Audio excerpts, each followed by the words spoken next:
maestra. Buenas tardes. Buenas tardes. De las exposiciones, las exposiciones quedaron diferentes los equipos que de laboratorio, porque los equipos de laboratorio están muy grandes, los temas son muchos, y pues para que no expusieran tantas veces hice los equipos más cortos. Por eso es que no quedaron iguales. Pero para la práctica sí van a ser así los reportes, y para las exposiciones, pues quería que fueran todos de 3, pero no me alcanzaban, me quedaba uno solito, uno huerfanito.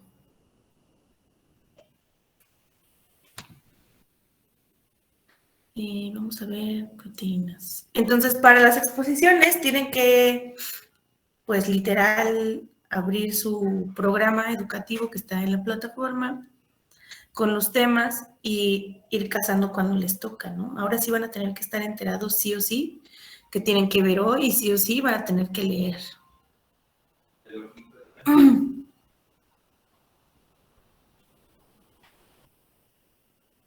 Por eso es que no hay una fecha, un día, un nada. Tienen que ir, pues, cazando el temario. Tienen que poner atención ahora sí, que les estoy enseñando,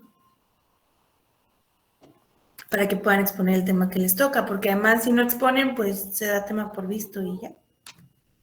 Avanzamos con el que sigue.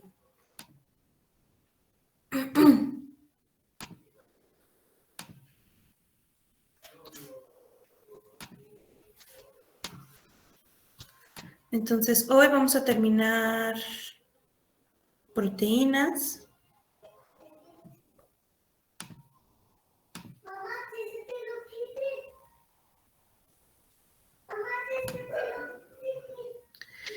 Y mañana, bueno, si no terminamos hoy proteínas, pues evidentemente terminaríamos mañana. Y terminando, empezaríamos luego con enzimas. Entonces, los primeros equipos que van a exponer esta semana, pues son a los que les tocaron los temas de enzimas.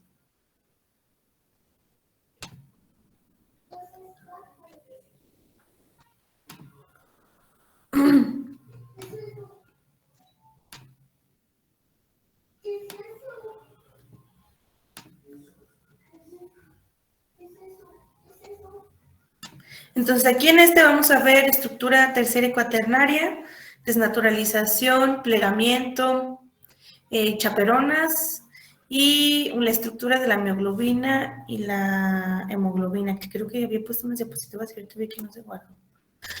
Entonces, pero si no abrimos el libro, porque nada más copié y pegué un pedazo del libro para que vieran la estructura. Entonces, la estructura ya terciaria y cuaternaria como tal, ambas, pues son ya superestructuras complejas y ya formadas de varias estructuras, por ejemplo, secundaria y primaria.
Listo.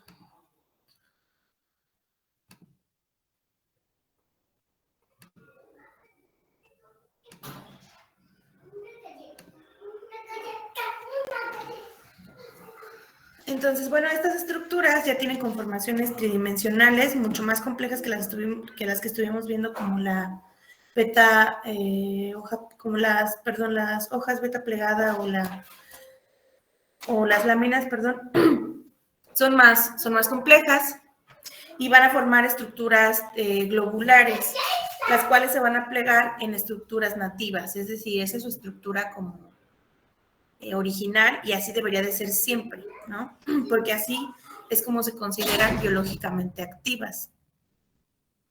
Entonces, ¿cuáles son las características principales de un plegamiento de proteína? Ahorita vamos a ver bien qué es el plegamiento con unos videos para que les quede más claro que el plegamiento no es otra cosa más que, por ejemplo, la unión de una alfa hélice, que son estas que vimos el viernes, y las beta hoja plegadas, ¿no? Aquí hay varias, por ejemplo, alfa hélices unidas.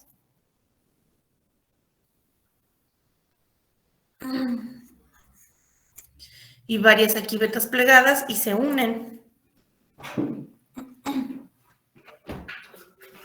Maestra, ¿y es unión entre, o sea, entre las que están en espiral y entre las otras o entre sí mismas?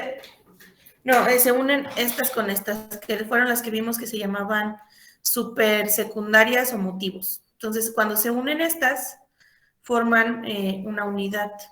Cuando se forman estas, ya se ven así como una bola siguiente, sin forma de nada. Y esta sería una unidad. Entonces, esta y otra bola como esa y otra bola como esta, se unen para formar ya una proteína globular como la hemoglobina. Y entonces estas son unidades, por eso dice que están compuestas por unidades. Entonces, cuando estas se juntan y se pliegan, a eso se llama plegamiento. Cuando estas, por ejemplo, estas dos hélices y estas tres hojas beta plegada se juntan para hacer esta bola, así tal cual, a eso se le llama plegamiento. Y es un plegamiento individual de la unidad. Entonces, cuando esta bola se junta con esta y esta para juntarse, es el plegamiento global y ahora se forma la estructura ya sea terciaria o cuaternaria. Está compuesta a su vez de estas supersecundarias o motivos, se llama. Esto lo vimos la clase pasada. Entonces, se juntan ese plegamiento individual para después dar un plegamiento, como dice ahí, ¿no? Global. Que ya es para dar la estructura, pues, como tal, terciaria, ¿no? O sea, ya van a dar la estructura terciaria. Y esta estructura terciaria va a estar estabilizada mayormente por interacciones no covalentes, o sea, interacciones hidrofóbicas, puentes de hidrógeno, fuerzas de Van der Waals, etc. Y van a formar proteínas con empaquetamientos compactos, como son las hemoglobinas, ¿no? Esta que es como ya la conformación de todas las unidades, pero están juntas, ¿no? Están muy juntas. Entonces va a poder haber interacciones hidrofóbicas, como estas que es entre moléculas no polares, interacciones iónicas, que es interacción entre moléculas con cargas totales, o sea, iones o cationes.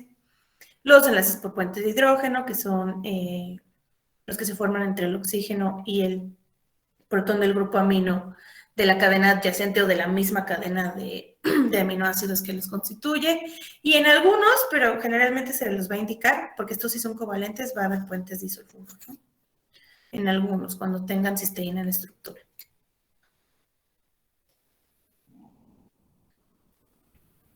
Entonces, esta estructura terciaria es el plegamiento de las cadenas polipeptídicas en dominios, que era lo que les estaba explicando aquí. O sea, estas se juntan y hacen un dominio. Se vuelven a juntar y hacen otro dominio y otro dominio hasta que se hace ya la estructura grandototota, ¿no?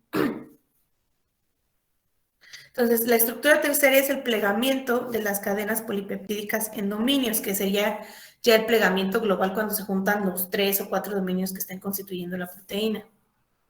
Entonces, estas proteínas generalmente están formadas por 200 aminoácidos, es decir, la cadena principal es de 200 aminoácidos y luego esa se repite y se repite y se repite y se repite y se repite y se repite, ¿no? Los 200 aminoácidos. Y generalmente se van a plegar en 2 o más agrupaciones globulares, como están como por ejemplo, la hemoglobina que tiene 4 unidades, ¿no? Luego se ve que están como 4 bolitas pegadas. Entonces se forman proteínas globulares y están formadas otra vez por estos dominios.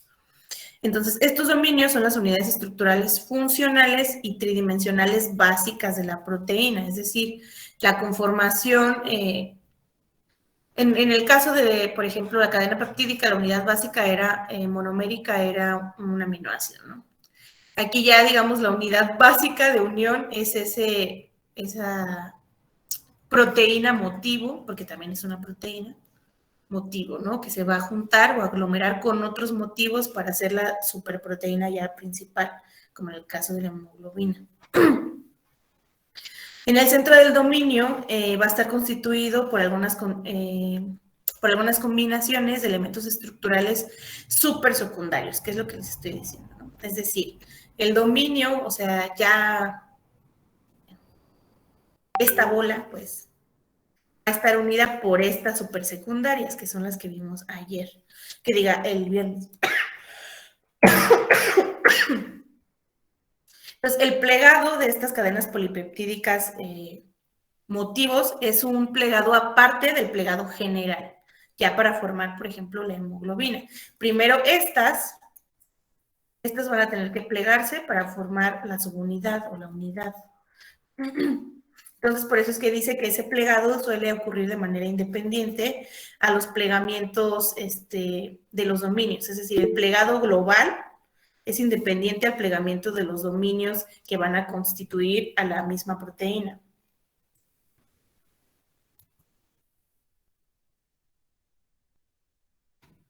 ¿Alguien tiene una pregunta? Sí, entonces en sí las bolitas que hacen la hemoglobina son los dominios. Ajá, esos se llaman dominios y a su vez están constituidos por las estructuras supersecundarias que se llaman motivos. Entonces ahorita vamos a ver un video y ya como que ahí les va a cachar más la idea. Porque como que, bueno, pienso yo que aterriza un poquito mejor cuando ya ven así cómo se forman las bolas. Literal, en los videos se ve cómo se forma la bola.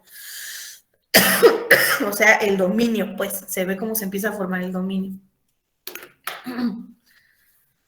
Entonces, por ejemplo, esas estructuras, motivos, que van a formar los dominios, pues son todas estas que les dije, son las que ya habíamos visto en la clase pasada. Por ejemplo, que en este caso hay una configuración de hélice-lazo que se une a un carbono 2, es decir, tienen estas hélices que van a tener un centro de carbono 2 más. En este caso va a ser 2 hélices que se van a juntar. Ya al juntarse estas dos se hace una estructura motivo. Acuérdense, cuando se juntan más de una de la, ya sea las alfa hélices o estas que son las beta plegadas, se hacen las estructuras motivos. Por ejemplo, la B es una leucina, es decir, una cadena de esta, por eso se le llama cremallera, una cadena de alfa hélice unida con otra a través de leucinas.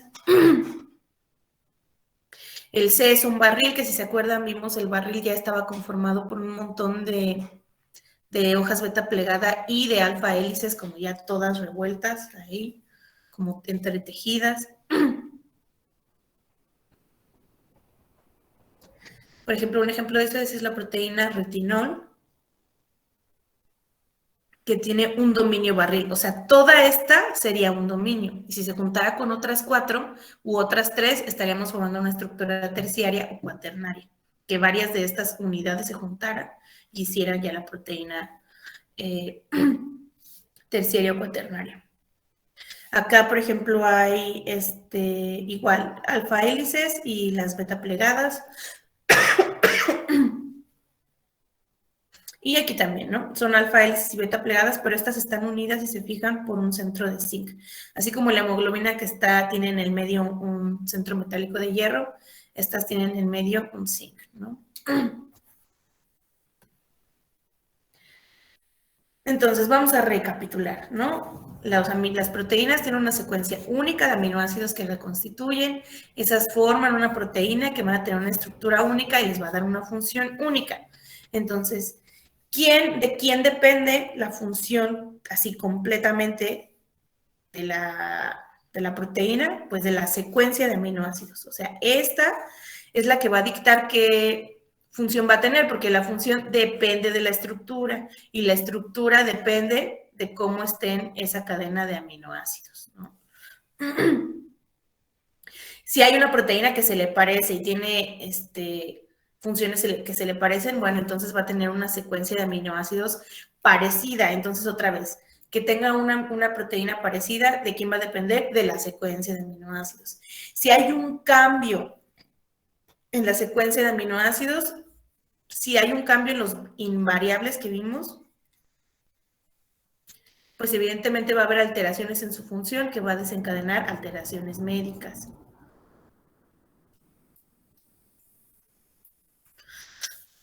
Si se cambian los aminoácidos, que eran los no invariables que se llamaban, se me olvidó el nombre, no me acuerdo, pues no pasa nada, ¿no? No hay ninguna alteración en la estructura, se pueden cambiar algunos aminoácidos y no pasa nada. Entonces, la secuencia de aminoácidos nos da información sobre cómo va a estar la estructura tridimensional, cómo va a funcionar la proteína, dónde se va a encontrar localizada y la evolución. La evolución va desde que nace la proteína en el ribosoma hasta su plegamiento, que es cuando ya es biológicamente activa y puede hacer su función.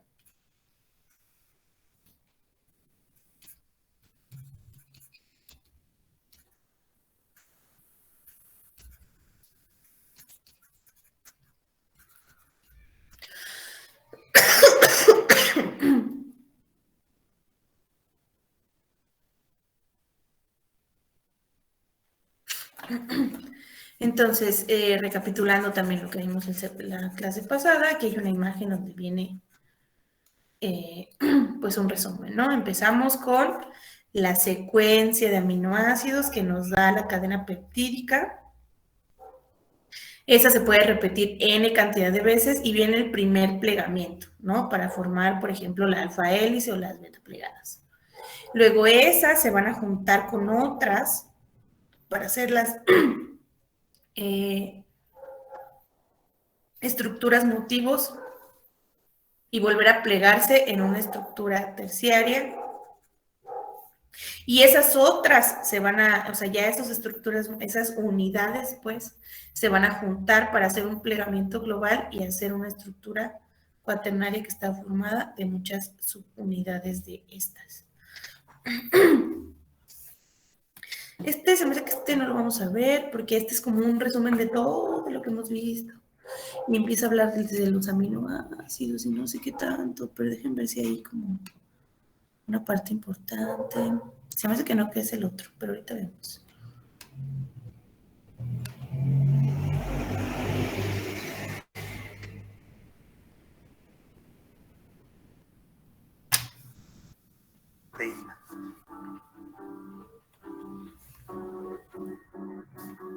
Las cadenas proteicas frecuentemente se pliegan en dos.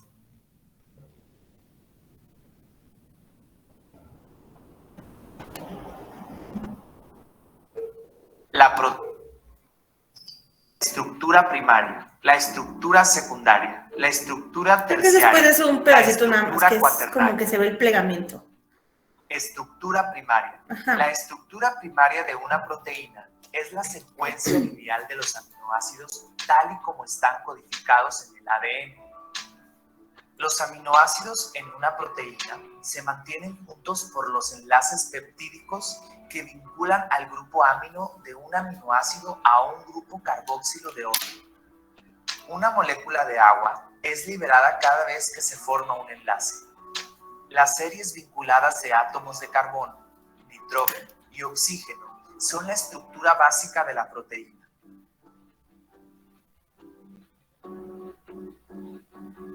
Las cadenas proteicas frecuentemente se pliegan en dos tipos de estructuras secundarias, las hélices alfa y las hojas plegadas beta. Entonces ahí es donde viene como lo interesante. Y van a ver el primer plegamiento de la estructura lineal de un péptido, pasan a su primer plegamiento que es el secundario. Una hélice alfa es una espiral derecha estabilizada por los enlaces de hidrógeno entre los grupos de amino y carboxilo. Eso es el plegamiento. ¿Cómo pasan de la lineal al espiral. Tan, tan. De aminoácidos cercanos. Las hojas beta se forman cuando los enlaces de hidrógeno estabilizan uno o más hilos adyacentes de aminoácidos. La estructura terciaria de una proteína es la forma tridimensional de la cadena proteica. La forma está determinada por las características de los aminoácidos que conforman la cadena. Muchas proteínas están por las características. Entonces, ¿vieron eso? Eso ya es el plegamiento de los motivos, porque si se fijan ahí, están combinadas. Ya en esta proteína es la hay forma dos, ¿no? tridimensional de la cadena proteica. Ahí ya están combinadas las alfa hélices con las beta plegadas. Esta ya es un motivo. Y esa se va a plegar nuevamente para formar la estructura terciaria o una unidad. La forma está determinada por las características de los aminoácidos que conforman la cadena.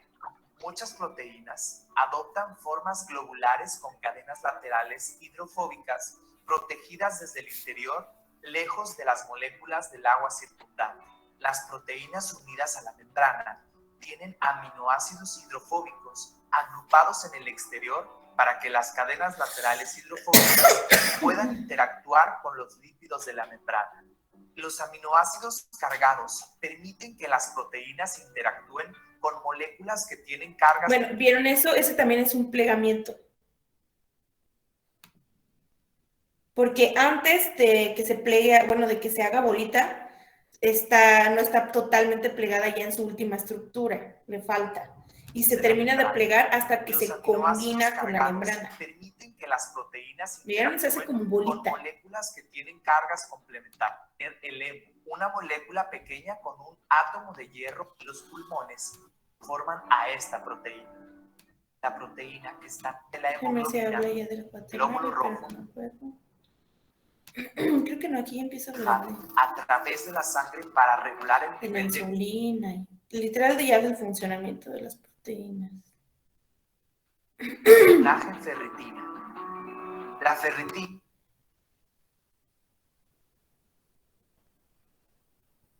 La ferritina forma una almacena hierro en una forma estructura colágeno. No sé, el yo voy a hablar de forma todo una fuerte hélice. Eso ya lo terminan de ver en su casa, ¿no? Ahí está. Esta es otro plegamiento desde otra como perspectiva.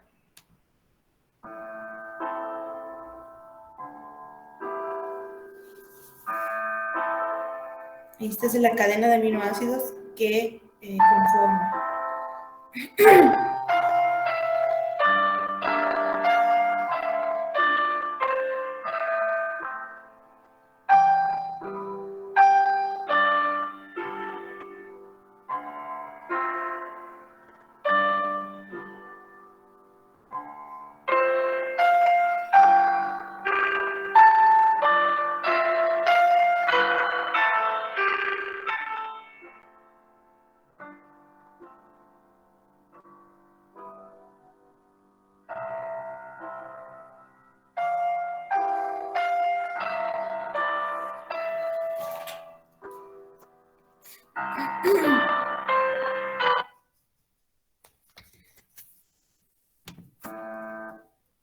Y este es igual, de plegamiento, solo que en este se ve un poco más real y podríamos decir que aquí ya estarían como presentes las chaperoninas que ahorita vamos a ver. Usted podría ver un poco más de cerca cómo las chaperoninas ayudan a ese plegamiento.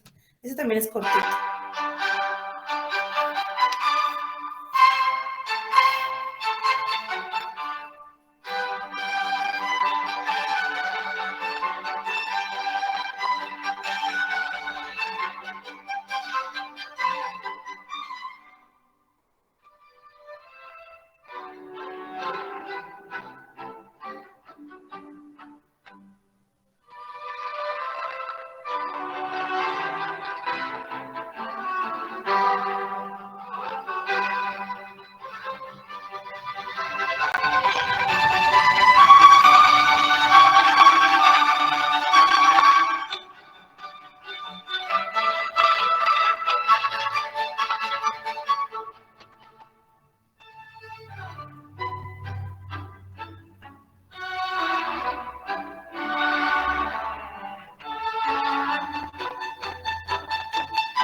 listo.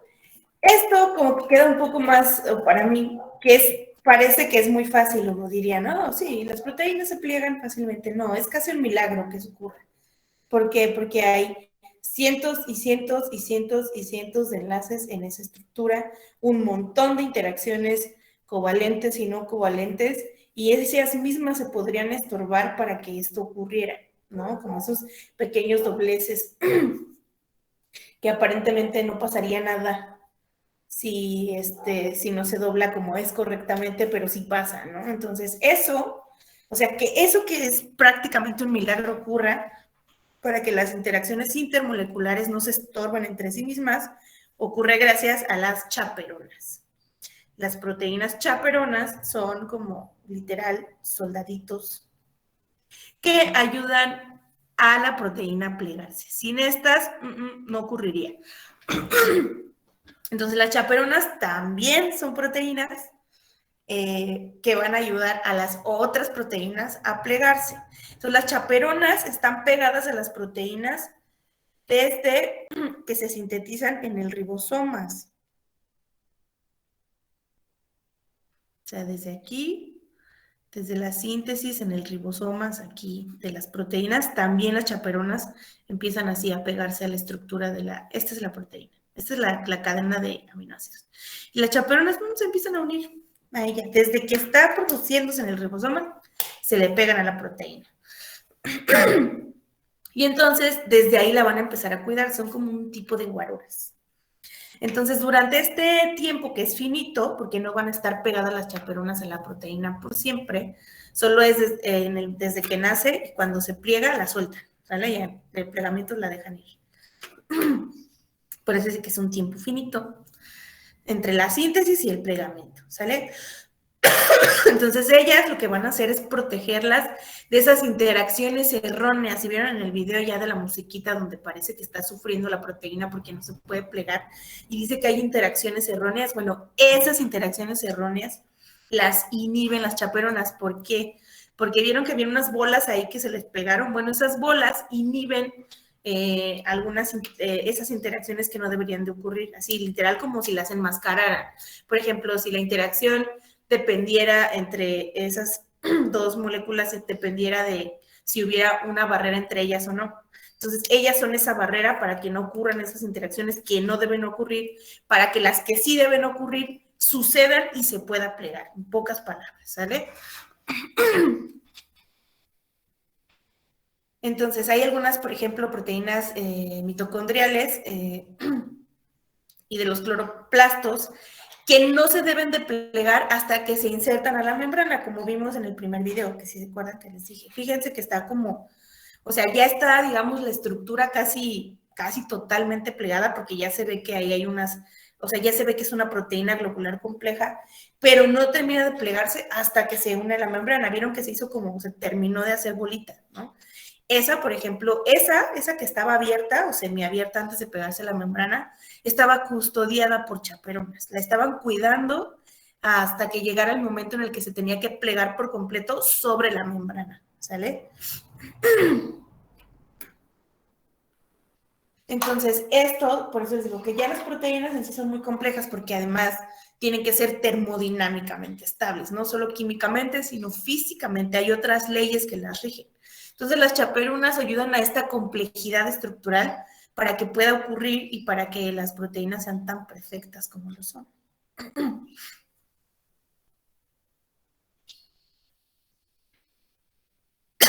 Entonces, el plegamiento debe de ser rápido y preciso, ¿no? Para que no haya malos plegamientos, y pues las chaperonas hacen que eso ocurra.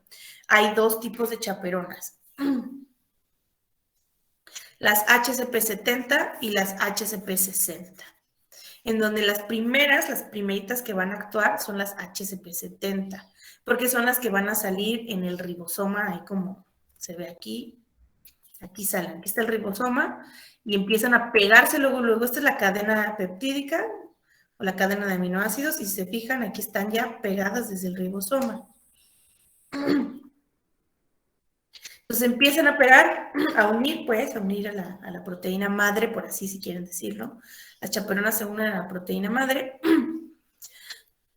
y la estabilizan gracias a que están unidas a ellas. ¿Cómo la estabilizan? Pues impidiendo la unión o que ocurran ese tipo de interacciones erróneas o inadecuadas para la formación o el plegamiento nativo, que el plegamiento nativo otra vez es cuando ya son biológicamente activas y pueden llevar a cabo su función. Antes de eso son simples sustancias químicas ordenándose, ¿sale? Entonces, estas HSP70 se van a unir a segmentos hidrófobos de la proteína para así poder inhibir, por ejemplo, interacciones hidrofóbicas, que igual en el video vieron, ¿no? Está en el limbo de las interacciones hidrofóbicas y casi colapsa, dice ahí. Entonces, ahí entran las chaperonas e inhiben esas interacciones. Entonces, así impiden el plegamiento incorrecto, que sería un glóbulo fundido. Esos glóbulos fundidos son insolubles, ¿no? Y no llevan a cabo la correcta función. Entonces, estas HSP70 poseen 2 sitios de unión. Uno para un segmento proteico desplegado y otro para la ATP. Es decir, se van a unir al segmentos de la proteína para que todavía no está plegada, y otro va a ser para que se pueda insertar un grupo fosfato del adenosintrifosfato, ATP, ¿no? Entonces se libera un polipéptido del HSP70 y además adquiere el ATP. En el caso de las HSP60, estas ya que hacen esa actividad, o sea, ya que se pliegan, ya que se pegan a la membrana, a la proteína, evitan las interacciones erróneas, la dejan estable, y entonces, ya que está estable, le agregaron el ATP a la estructura, la sueltan. Ahí, estable y ya tranquila, la sueltan, y entonces entran las otras chaperonas, las HSP60, o mejor conocidas en los libros como chaperoninas. Cuando hablan de chaperoninas se refieren a las 60. Entonces, estas chaperoninas lo que van a hacer es ya literal hacer que ocurra el plegado. Ellas ya las HSP70 la estabilizaron y ellas van a hacer que ocurra el plegamiento. ¿A qué? En una velocidad rápida y eficiente.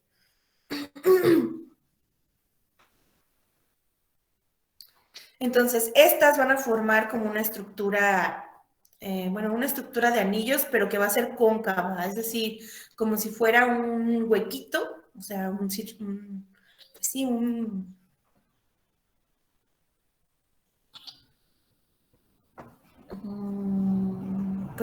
pedazo cóncavo, ¿no? O sea, ahí, en ese como hoyito, o sea, o en ese semicírculo que van a formar las chaperonas, se va a introducir la proteína y ahí en medio de ella es donde se va a poder terminar de plegar y ahí ya la sueltan. Se pliega y la sueltan.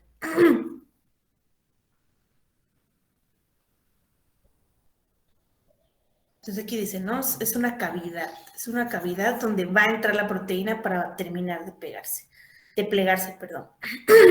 Entonces ahí ya hay una hidrólisis de ATP, es decir, aquí ya libera el grupo fosfato y se puede llevar a cabo porque el plegamiento necesita energía, ¿no? No es así que ocurre por arte de magia. Entonces, en esta imagen, esta es pues nada más como lo que vieron en el video, ¿no? Cómo pasa aquí de cadena lineal ya a la unidad o a la proteína globular gracias a las chaperonas, ¿no? Entonces aquí es más o menos el mecanismo en donde está el ribosoma, se pegan las HSP70, la estabilizan, una vez estable se liberan, y aquí viene la primera inversión de energía, porque de ATP pasamos a ADP, que es la adenosinfosfato, difosfato, perdón, porque ya perdió un grupo fosfato. Esta es la tri y esta es la di. Pierde el fosfato, y entonces aquí está ya la proteína estable y plegada. Aquí están las cuando se liberan estas, están las SP60 y puede plegarse la proteína. Sin embargo, puede que no se pliegue de forma correcta y vuelva a entrar a un ciclo de plegamiento. Es decir, si aquí entre las HSP70 y las HSP60 que no salen en este diagrama, pero sí están, esto no llegará a un plegamiento correcto, vuelve a entrar un ciclo en donde se vuelven a pegar las HCP70 para estabilizarla y vuelve otra vez el proceso de plegamiento. Y entonces ahora sí, se plega correctamente. Si en este proceso no ocurre ese plegamiento correcto después de entrar otra vez al ciclo donde las HCP70 la estabilizan, lo que va a ocurrir es que las chaperonas van a degradar a la proteína. Es decir, van a cortarla en pedazos, así toda, para liberar sus aminoácidos que la constituyeron en un inicio. ¿Sale? Van a romper los enlaces para desnaturalizarla, desmineralizarla por completo. ¿Por qué? Entonces, además de promover el plegamiento, ¿no? Las chaperonas, también promueven la degradación de la proteína cuando no se plegó correctamente, por más que intentaron ayudarla, ¿sale? Cuando no sucede, la degradan. ¿Por qué? Porque una proteína mal plegada pues no va a llevar a cabo la función correcta. Entonces la tienen que destruir, porque si no, pues va a generar otra vez algunos problemas, ¿no? Dentro del organismo, porque no está plegada correctamente, por tanto su funcionamiento no lo va a llevar a cabo de manera correcta. Entonces, ¿qué pasa cuando la proteína no se pliega correctamente y la chaperonina no la destruye? Bueno, pues se quedan ahí, hacen mal funcionamiento y generan enfermedades como Alzheimer o Huntington, por ejemplo. Todo por una proteína mal plegada, donde las interacciones químicas no ocurren como tienen que ocurrir. ¿Sale?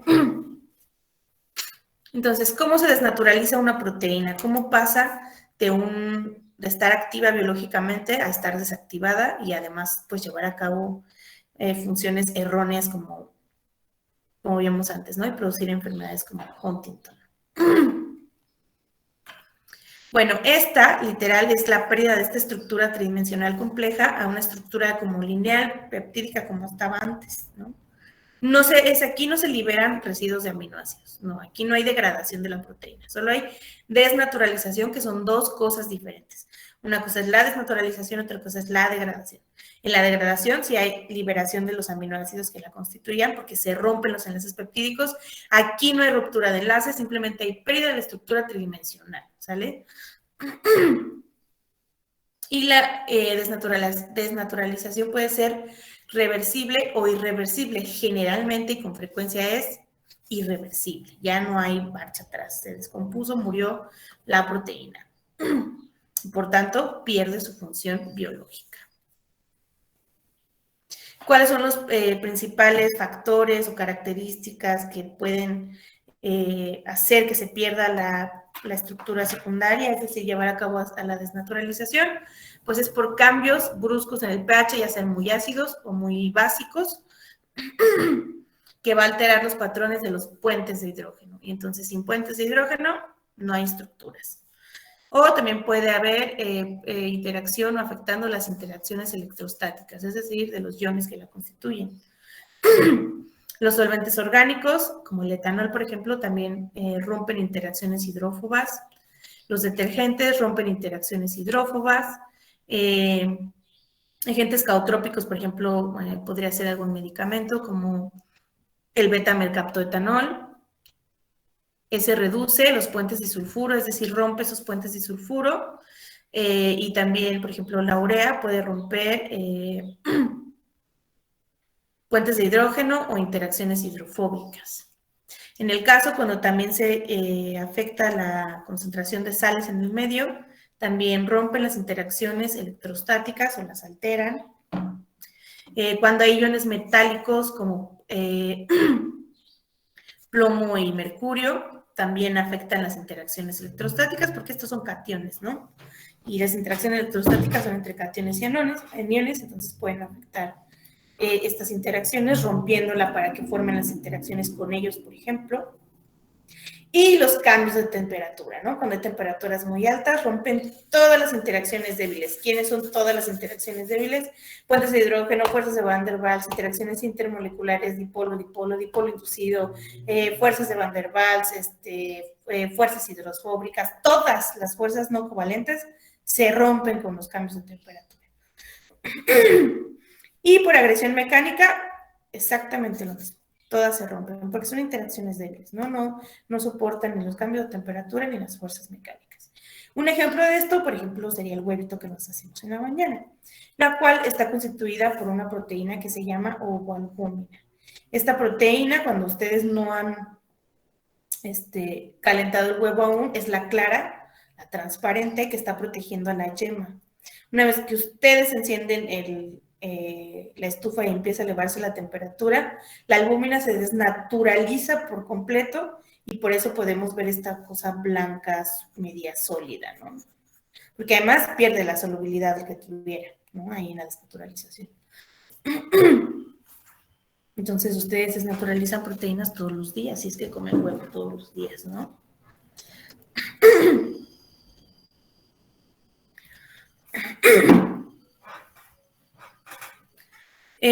Un ejemplo de este tipo de proteínas ya serían las globulares, como la mioglobina y la hemoglobina. Que estas son proteínas que se unen pues al oxígeno para transportarlo, ¿no? En el caso de la hemoglobina contiene 4 subunidades denominadas, cada subunidad, es decir, cada una de las componentes se denomina subunidades, pues.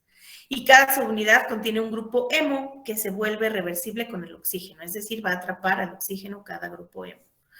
En el caso de la mioglobina tiene 8 hélices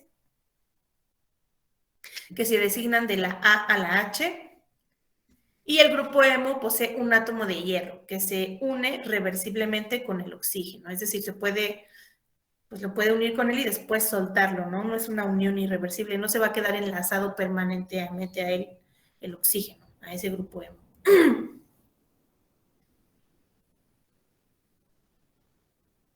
Y aquí lo que les quiere decir que para mejorar la claridad desplazan esta cadena es que no se debería de ver así la estructura, simplemente la quitan para que puedan ver el interior del grupo hemo, pero debería de estar aquí encima, ¿no? Como moviendo así, ¿no? Más como hacia acá, tapando justamente el grupo hemo, pero la mueven para que lo puedan ver.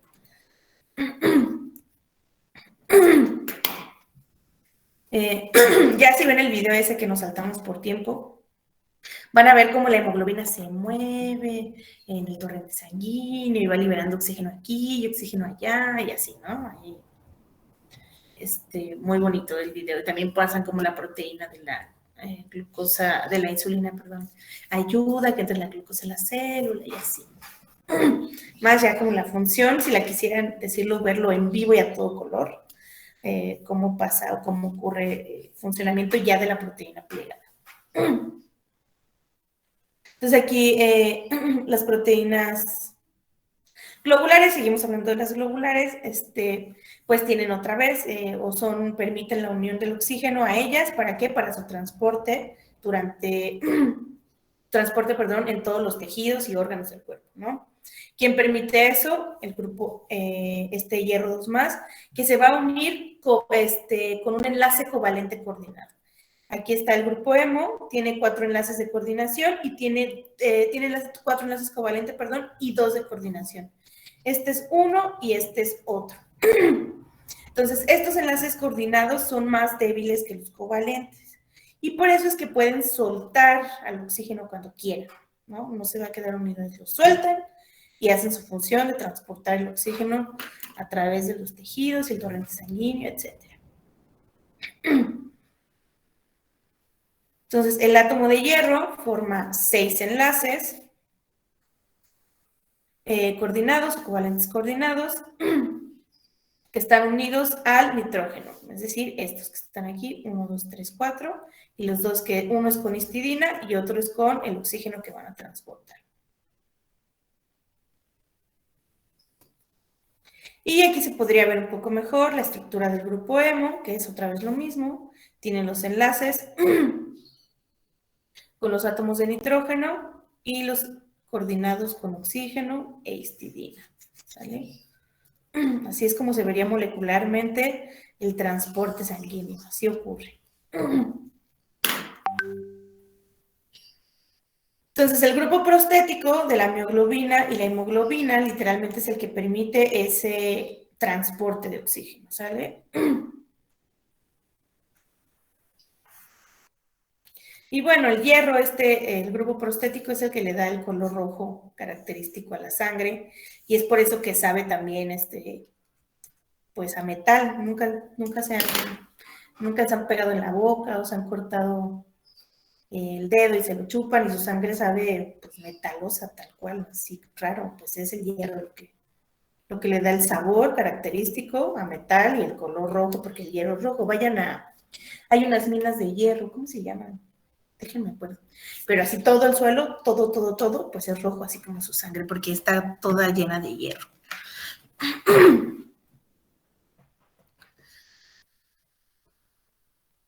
Además, las proteínas globulares de servir como un reservorio de oxígeno o un transportador de oxígeno, la mioglobina también facilita la difusión intercelular del oxígeno en las células con un metabolismo activo. La función de la hemoglobina y la proteína principal de los eritrocitos es aportar oxígeno a las células de todo el cuerpo, como ya habíamos visto, ¿no? Entonces, aquí lo que cabe resaltar importante es una de dos, o lo transporta o lo conserva, ¿no? O sea, lo guarda ahí un ratito para cuando lo necesite, pum, lo libera. Entonces, es almacenadora y además, pues, también lo transporta, ¿no? Y lo lleva donde tiene que estar. Entonces, estos son los diferentes tipos de estructuras globulares, ¿no? En unas predominan las hélices, en otras predominan las láminas betas y en otras están combinadas, ¿no? O sea, podría ocurrir que fueran puras hélices alfa o podría ocurrir que fueran puras láminas beta o que estuvieran combinadas. Entonces, estas ya las proteínas globulares, para terminar, tienen forma esférica, tienen un interior hidrófobo y un exterior hidrófilo, es decir, son solubles, porque las hidrofóbicas se van a quedar aquí en medio y las hidrofílicas acá, que van a ser puentes de hidrógeno con el agua, entonces les va a dar cierta solubilidad. Entonces, son solubles en agua. Tienen múltiples funciones, es decir, pueden llevar a cabo catálisis, transporte, regulación, protección, excepto función estructural. Las únicas que dan función estructural son los tropocolágenos, que sí con ustedes sí lo vi, ¿no? Las estructuras de los tres que se unen para hacer el tropocolágeno. Y la estructura terciaria de la hemoglobina, pues tiene estas características, ¿no? Como, pues ya lo vimos otra vez, es almacenamiento de oxígeno, están las mitocondrias, almacena el oxígeno en las mitocondrias, el músculo esquelético y el cardíaco. Fija y libera oxígeno según los cambios de concentración, es decir, dependiendo de la necesidad que haya, lo liberan o se lo quedan almacenado. En su estructura primaria tiene 153 aminoácidos, es decir, a esta proteína grandotota la constituyen 153 aminoácidos, ¿sale? Que se van a repetir N cantidad de veces hasta llegar a estas estructuras. En su estructura secundaria tiene 75% de alfa hélices, o sea, como esta. Esta tiene una estructura, la mioglobina, tiene tanto alfa hélices como beta plegadas, pero el 75% es de puras hélices alfa. Y ya en su estructura terciaria globular, como la ven aquí, tiene una superficie polar y su interior no polar, excepto las dos histidinas cercanas al hemo, que son estas que vemos acá, y estas histidinas.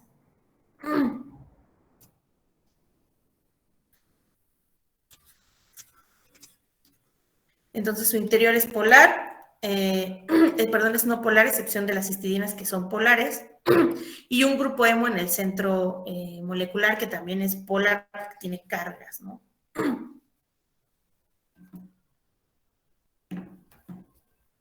Entonces esto es más de la mioglobina, transporta el oxígeno en el músculo y se pliega para que sus cadenas hidrófobas queden, hidrofóbicas, queden al interior, ¿no? Y sus cadenas polares al exterior. Esto está al revés, no sé por qué. Pero es como les dije primero, esta es al revés. Esta la voy a quitar antes de subírselas. Entonces, Ya para entrar a la estructura cuaternaria, que esta es la última diapositiva que vamos a ver porque ya se acabó la clase, perdón. Son las que tienen pesos moleculares más elevados, son las proteínas más grandes, o sea, ya son proteínas grandes, están formadas por varias cadenas polipeptídicas y también por varias subunidades, ¿no? Tiene muchas subunidades ya unidas a ellas. Que las subunidades, pues ya lo vimos, son complejos proteicos que pueden ser idénticas o diferentes, es decir, pueden tener 4 o 5 subunidades igualitas o todas las 4 o 5 ser diferentes. Y a estas ya proteínas con múltiples subunidades, donde todas o la mayoría son idénticas, se denominan proteínas oligoméricas u oligómeros. Estos oligómeros están formados por protómeros que pueden estar formados por una o por varias subunidades. Un gran número de proteínas oligoméricas contiene 2 o 4 subunidades protoméricas denominadas dímeros, tetrámeros respectivamente. Entonces, mañana vamos a ver a qué se refiere esto de los dímeros, tetrámeros y así, pero prácticamente está hablando de los tipos ya de subunidades que la van a conformar para hacer estructuras más complejas. Pues ya mañana vamos a terminar, pues nos quedan que ya bien poquitas diapositivas y empezamos con enzimas. Entonces yo creo que los primeros 2 equipos sí van a estar exponiendo esta semana, ¿no? A lo mejor jueves y viernes, tal vez. O jueves, dependiendo cuánto se tarden. No todos se van a tardar el mismo tiempo en las exposiciones, porque a algunos les tocan temas más complejos que a otros. Dime. Le quería preguntar si usted va a dar introducción al tema de enzimas. Sí, tienen que ver el temario. Cuando vean el temario y lo lean, van a saber cuándo les toca, ¿no? Okay. Vamos a ver, vamos a estar casi siempre intercalados. Unos días yo, unos días ustedes, unos días yo, unos días ustedes, que con la intención de pues aparentemente desastre, es que evidentemente diario estén leyendo, diario estén atentos de qué estamos viendo, para que sepan cuándo les toca exponer, ¿no? De alguna forma los tenía que obligar. Díganme. ¿Usted entonces nos va a decir si exponemos el jueves o el viernes? Pues sí, pero deben estar listas desde el jueves, ¿no? O desde el miércoles, no sé. Ok. Esa es la intención, tienen que estar listos con antelación. Es que estuve viendo el temario y como usted menciona que vienen los temas intercalados, por eso tenía la duda. Sí, pues si se fijan, o sea, los primeros temas no los tiene nadie, en realidad, de enzimas, por ejemplo, que son características, funcionamientos, modelo enzimático y bla, bla, bla. Ese lo voy a dar yo. Entra, creo que hasta cofactores entran. Que esos 2 temas a los que les tocó cofactores y no sé qué otra cosa van a ir hasta el final, o sea, con ustedes se va a acabar. Yo voy a dar todo lo primerito, hasta un tema que creo que hay en medio del que les tocó, eso lo voy a dar yo todo primero, y ya luego les toca a ustedes, y luego sigo yo explicando qué es catálisis, cuáles son, pues, las curvas o las cinéticas de reacción, y ya entra el otro equipo que va a explicar qué significa la KM y algunas gráficas de las KM, ¿no? Y con ellos acabamos catálisis, por ejemplo. Creo que sí, con ellos acabamos catálisis. Ahorita Mario, no me acuerdo si después de ellos vuelvo a exponer yo o ya con ellos acabo, pero van después de mí, ¿no? Después de que yo... Y generalmente, si han sido atentos con todas las clases que hemos tenido, generalmente yo doy una introducción con los temas que vamos a ver. Entonces, por eso les digo, ahora sí o sí tienen que poner atención porque ahí es donde les voy a decir cuándo les toca, ¿no? Entonces, ahora sí, tienen que leer siempre, tienen que saber qué estamos viendo y van a tener que estar pegadas al temario y al libro, el temario y al libro, no les va a quedar de otra. Qué emoción. Dime, Alan. El libro que estamos usando es el de Trudy. Estoy usando todos, les di 3 libros, ¿no? Yo agarro cachos de todos. Bueno, leo el Trudy, leo el Harper y leo el Herrera. En general, pongo pedazos de los 3. ¿Por qué? Maestra, Ajá. es que no se puede descargar el de Trudy, maestra. No sé, ahorita les Creo que paso está un muy link. pesado el archivo. Pues, pero ¿a poco si lo buscan ahí no los deja leer? O sea, les puedo ¿Cuál es la pasar edición el que link. recomienda? Les puedo pasar el link de donde yo lo descargué para que lo descarguen ustedes. Está siguen viendo mi pantalla, ¿no? Si ya tienen otra clase se pueden ir, ¿no? Es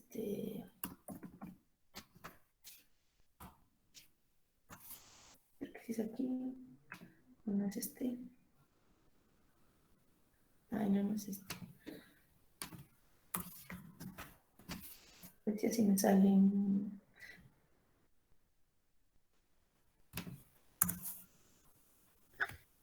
A ver, ¿será este? No, si no se los paso al rato porque es una página que se llama Academia y de ahí bajo, pues, sí, aquí está, es este. De ahí bajo todos los libros que tienen ustedes, yo los bajo todos de ahí. Entonces aquí le ponen, por ejemplo, bioquímica, Trudy.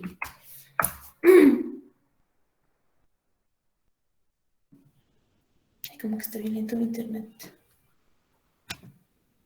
Y ahí está, ¿no? Bioquímica Trudy, le pican y aquí le dan en bajar. Yo no lo voy a bajar porque pues yo ya lo tengo.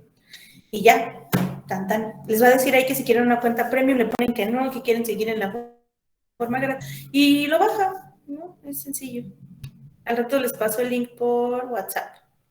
De ahí pueden bajar, pues casi. Yo he encontrado muchos libros, no les puedo decir que están todos, pero hay muchos, ¿no? Yo he bajado muchos libros de esa página.